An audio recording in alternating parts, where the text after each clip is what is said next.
Hey guys, on this episode of Delevision, we're here at the Fillmore in San Francisco with Yonder Mountain String Band. We've got questions submitted from the fans. We're going to ask directly to the band, so let's get to it. Thanks for being here, guys. Well, thanks for having us. All right, you ready for the first question? Absolutely. All right, this question is from Jamie D. from our Facebook. How is playing festivals in the Appalachian Mountains different than these West Coast venues? Ding. No, I don't know. I was just being funny. I mean, gosh, you know, I don't know. There's boy, that's not an answer. There is a difference between East Coast and West Coast vibes, but it's not as different as it was. It's not as different as it was, especially when it involves this style of music. You know, I think if it were maybe a rock festival, East Coast or West Coast, it might be a little different. But there's a similar kind of audience groove and vibe that kind of translates coast to coast with this style of music. You know, so. I agree. I mean, there really isn't a distinction. Obviously, it's geographically different, but you know, fans are fans. People come and party and have a good time. All right. So our next question is from Michelle S. Is it the Dewey Decimal System? Is that the answer? That's one of them. She wants to know, Yonder Mountain String Band has grown so much as a band. Which bands or artists are you most influenced by right now? Right now, I like Jim James a lot, and I like Sarah Siskin a lot, and Todd Snyder a lot, and I don't know. Those folks are really kind of get me up and riled up these days. You know, so. How about you guys? I'll pander. There's a guy named Del McCurry, and then there's a guy named Ronnie McCurry, and then there's a guy named Robbie McCurry. And then there's this fiddle player who can also sing jazz music like you've never heard in your life, the true jazz vocal stuff. His name is Jason Carter. And then they got a pretty good bass player around there too, you know, in Bartram. So I would say I'm influenced by those guys. Exclusively. I like Larry Keel is always good for me to get me psyched to play guitar. I mean, he's one of my favorites and he's a great friend. So. You know, I think speaking strictly about Yonder, you know, I like Andy Falco from the String Dusters too. Those guys, both those two guys really get me jazzed to play. So you're speaking like inspiring as far as musicianship. Well, someone influence. Yeah. What am I influenced Stop by? fighting. Totally. All right, our next question is from the Del McCurry Band. Yay! They want to know if they're going to get a chance to play with you guys this year at DelFest. I think they can do what they want. We have decided to adopt a strict policy of no more guests. We're not even playing with ourselves in the festival sense at all. And no. We absolutely. I will never forget the first year that we did DelFest. We were playing, and they had the little McCurry family platform set up backstage sitting area, and we're on stage playing, and there's Del with 13 other members of the McCurry family, and you know, cousins and nieces and nephews running all over the place, and aunts and uncles, and Del's just sitting there watching. And we're playing, and he's standing behind me the whole time. I thought, I can't take this anymore. So I walked up to him and I said, would you come on and play with us? You make me nervous. I can't hang out. I'd love it. You know, 2 seconds later, he's got his guitar, and then 2 seconds after that, he's on stage. We're lucky to live in this time where they are such a positive influence, not just to us, but to so many bands coming up. You know, getting to know them and getting to feel like family with them is an incredible thing. But they would do that with a band that is just starting. They would take them under their wings and show them encouragement, you know. And you're talking about the most powerful man in bluegrass music, and he's the nicest guy in the world. You know, you think of other genres of music, might not be saying they're the nicest people in the world and they might be the most powerful, but it's just every part about him, his smile, his vocal ability, who he is as a person, and how that has transferred to his kids and to the band. Yeah, look at the kids he raised. Look at the bands. Look at the kids. Look at all the people that surround him. You know, you can tell the company you keep, right? Didn't he have an album called that? Yeah. There's a reason. It has to be, because they're brilliant people. Talk about inspiring. Yeah. If you're sitting there and all of a sudden, you talk about Robbie, he hits these licks.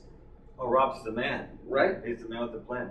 Rob, send a list of what you want me to play with you.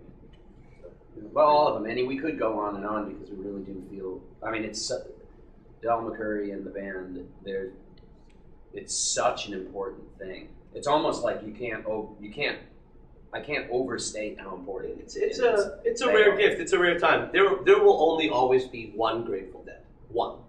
That period of time existed once. That's it. The Del McCurry Band will exist during one period of time, and the fact that we're able to share in that period of time is it can't be understated just how great it is. Like that. Pretty awesome. Yeah, very special. So the answer is no. Yeah, they can't say no. No, sir. Absolutely not. Just We because they'll make us prefer we look were good. not even near the stage. All right, guys. So our next question is from Will M, and he wants to know what each of your first concert or festival experience was. Billy Joel, 1980 something or another. It was pretty awesome. I really liked Billy Joel. I liked Billy Joel a lot, and I still do in a nostalgia sense. But that was my first concert. Really enjoyed it. J. Dow's Band, Poplar Creek, Hoffman Estates, Illinois, 1983. Freeze frame, freeze frame.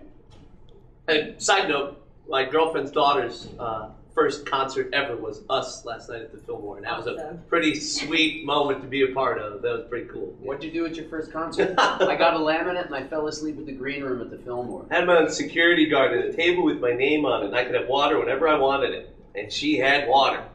Yeah, well, I saw Billy Joel. How much Peter Wolf got that? I haven't seen any. No, love me. Have you heard any? I went to the Burlington Reggae Fest. That was the first festival I went to in 1990, I think. 91. Don't you mean the Burlington Coat Factory? Yes, Burlington Coat Fest. Far less reggae, way more cults. The Burlington Reggae Fest, I found a bunch of money on the ground. And I did things with it. Yeah. All right, our next question is from Snook Adam. He wants to know if you were competing in the band competition at DelFest, what would you guys do to try to show off to the judges? Well, you want an identifiable melody.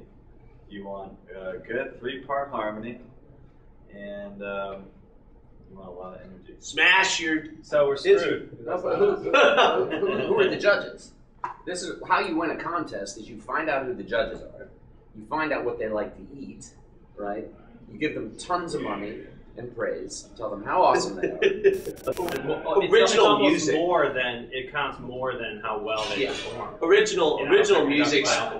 Yeah, Original music speaks volumes. You know, I mean, original music speaks volumes. If a band gets up there and they might not be the slickest outfit, but they bust out 4 of their own tunes, that says a lot. That means that you're really committed to it. You're not just getting up there and plowing through another version of an overplayed standard. The key to winning any contest. Vibe, energy, own the stage because you've been selected to be there, so act like it. Don't be a jerk, but be present. And if you come out and you show that presence, it's immediately you're engaged. And try to have fun too. And that's the thing about contests though, and this is the thing you maybe don't realize is when you get up there, like you don't have time to sound check. You don't have time to really get everything dialed in, so you have to go by guts, and you have to trust in your brothers that you know what you're doing and you do it, because it's not going to sound like you want it to sound, right? That's just the nature of a contest, I think. We've got time for one more question. Excellent. And this is from Jerica N, and she wants to know which mountain is Yonder Mountain? That one. Yeah, it's that way. What's just about to happen later on tonight? I believe it's the mountain that each one of us creates within our own karmic pathway. Yeah. It's the circular orbital energy ball that erupts from each one of us as we find our own creation and voice through the magic of music. What kind of strings do you use? In the words of Eddie Epcot, a river of creativity flows through each and every one of us. Next question. Beautifully put. Thank you guys for taking the time to talk with us, and we cannot wait to see you at Anything for DelFest. Del and the boys, and we're psyched to see you guys there. Thanks for having us back. Ready? Really, thank you. Ooh.